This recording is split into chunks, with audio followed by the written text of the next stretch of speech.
ಇವತ್ತು ನಾವು ನರಿ ಮತ್ತು ದ್ರಾಕ್ಷಿಯ ಕತೆ ಕೇಳುವ. ಒಂದು ದೊಡ್ಡ ಕಾಡು. ಆ ಕಾಡಿನಲ್ಲಿ ಒಂದು ನರಿ ವಾಸವಾಗಿತ್ತು. ನರಿಗೆ ಬಾಯಲ್ಲಿ ನೀರು ಬರ್ತಾ ಉಂಟು. ಏಕೆ ನೀರು ಬರ್ತಾ ಉಂಟು? ಯಾಕಂದ್ರೆ ಆ ನರಿ ಯಾವ ಕಾಡಿನಲ್ಲಿ ಉಂಟಾ, ಅದೇ ಕಾಡಿನ ಪಕ್ಕದಲ್ಲಿ ಒಬ್ಬ ರೈತ ಏನ್ ಬೆಳೆದಿದ್ದ? ದ್ರಾಕ್ಷಿ. ಅವನ ತೋಟದಲ್ಲಿ ಬಣ್ಣ ಬಣ್ಣದ ದ್ರಾಕ್ಷಿಗಳು, ಹಸಿರು ಬಣ್ಣದ ದ್ರಾಕ್ಷಿ, ಕಪ್ಪು ಬಣ್ಣದ ದ್ರಾಕ್ಷಿ, ನೇರಳೆ ಬಣ್ಣದ ದ್ರಾಕ್ಷಿ. ಆ ದ್ರಾಕ್ಷಿಯ ಗೊಂಚಲನ್ನೆಲ್ಲ ಯಾರು ನೋಡಿದ್ರು? ನರಿ ನೋಡಿತ್ತು. ನರಿಗೆ ಅದನ್ನು ನೋಡಿ, ಆಹಾ, ಎಷ್ಟು ರುಚಿಕರವಾಗಿರಬಹುದು ಈ ದ್ರಾಕ್ಷಿಗಳು, ಎಷ್ಟು ರಸಭರಿತವಾಗಿ ಕಾಣ್ತಾ ಇವೆ, ಎಷ್ಟು ಚಂದ ಉಂಟು, ನನಗೆ ಒಮ್ಮೆ ರುಚಿ ನೋಡ್ಬೇಕು ಅಂತ ನರಿ ಏನ್ ಮಾಡ್ತದೆ? ಕೀರ್ತಿ, ನರಿ ಏನ್ ಮಾಡ್ತದೆ? ಆಸೆ ಪಡ್ತದೆ. ಯಾವುದು ತಿನ್ಲಿಕ್ಕೆ ಆಸೆ ಪಡ್ತದೆ? ದ್ರಾಕ್ಷಿ.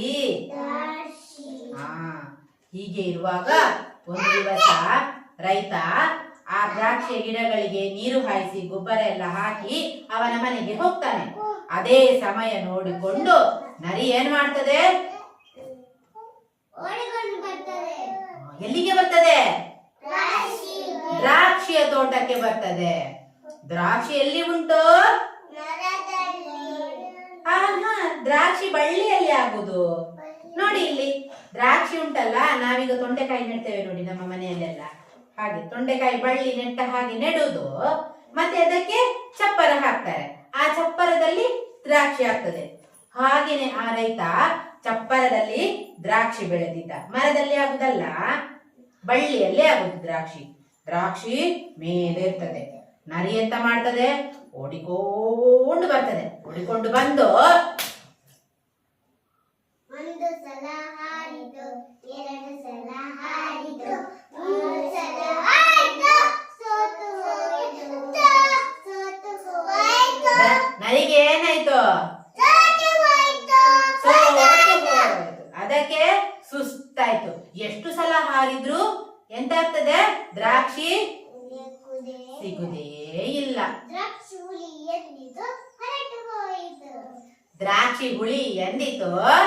ಹೊರಟು ಹೋಯ್ತು, ಸೀದಾ ಹೋಯ್ತದು.